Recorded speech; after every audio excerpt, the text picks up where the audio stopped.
Hello everybody, my name is Nico and this is what's in my bag.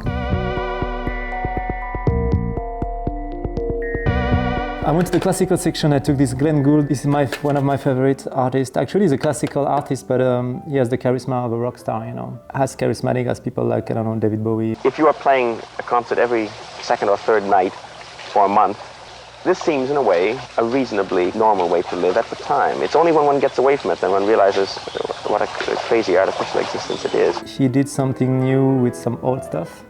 He found a new way to play Bach. It's a great example for us. I always do that. I always try to make something new from old stuff, you know.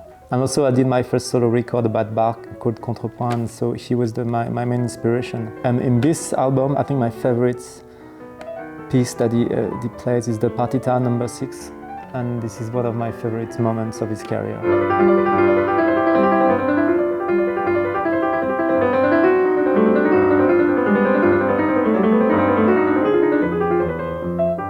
It's not boring at all. People think classical music can be boring or not interesting or not sexy, but this is all the opposite. After that, you really want to dig into Bach and Glenn Gould work as well. I took Elton John. He was just in front of me. It reminds me of the time where to make a career, you need one thing, you need to write good songs, you know. That's the key. And even nowadays, most of the successful records have great songs on them, you know.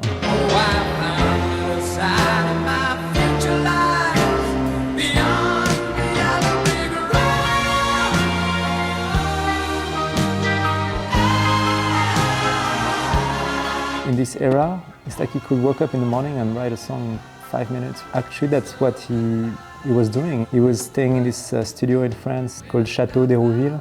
Because for tax reasons, a lot of English artists came to France to record in the 70s. The Bee Gees record their Saturday Night Fever. That's where they have recorded all the Bowie trilogy, the so-called Berlin trilogy. Actually, it was recorded in this castle in France. And they have like amazing rooms, and they have the piano, I think, where this has been recorded. And I visited the studio 1 year ago. You still have the reverb of the staircase, like it's where they used to record vocals. And he was sleeping there with Bernie and all the bands. They were having lunch, dinner and breakfast together, and they were just working all the time.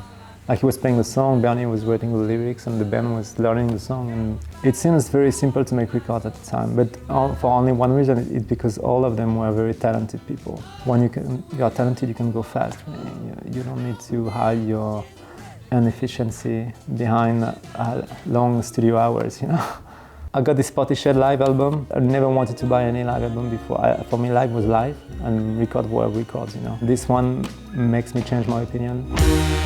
Give me a reason to love you.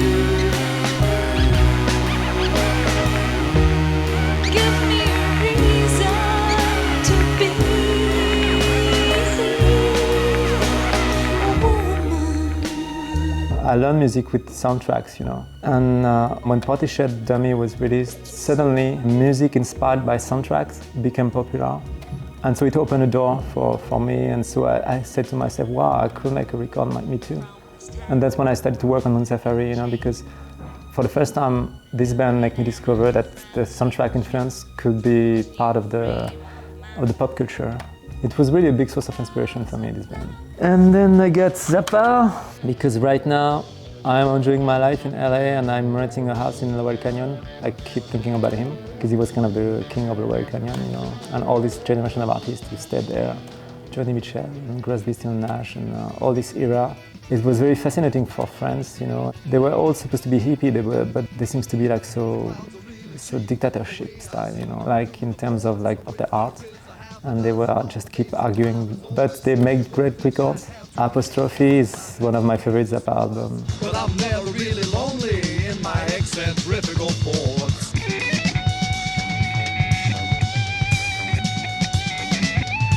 I always thought that when you're too good, you cannot make a great record, because you need to be bad, so you need to use your imagination to find other solutions, you know. So he's one of the rare examples where he's so good technically, but he still make good records. Like people like Herbie Hancock or all this kind of jazz rock style. In my style of music, I think you have to be not so good. All the good musicians that I know, they don't make good records.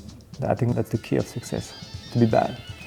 This album is so important. It's the first electronic pop album. So it's like pop music but with electronic sounds, like before Kraftwerk, before everything. Just bound by blue ethereality, drifting out to my dream free. When I heard this record for the first time, it blew my mind. And the sounds, like for the time with the few equipment they had, that's what I think, like limitation. It's not that they're bad, but they had so few means, you know. So they have to trick them, like to push the limits, you know. Can't begin to clear that mess in the kitchen. The windows crack, the basin leaks. And then, yeah, one of my heroes, Bert Bacharach. This is the kind of style that fits me. That's really the kind of career that I would have loved to make. But I was not in LA, I was not in Hollywood. I was born in Versailles, and I don't think I am such a good songwriter as he is. But if I had a dream to have a career, it would be this kind of career or this kind of songs. The look of love is on your face. A look the time can erase.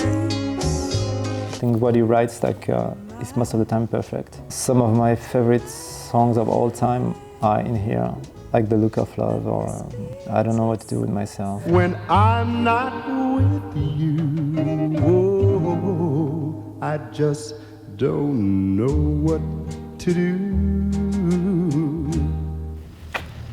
Is it okay? That's great. Because I'm not a comedian. No. I know in America everybody's a comedian. Like even when they ask for some milk in the restaurant, they do it like a movie. But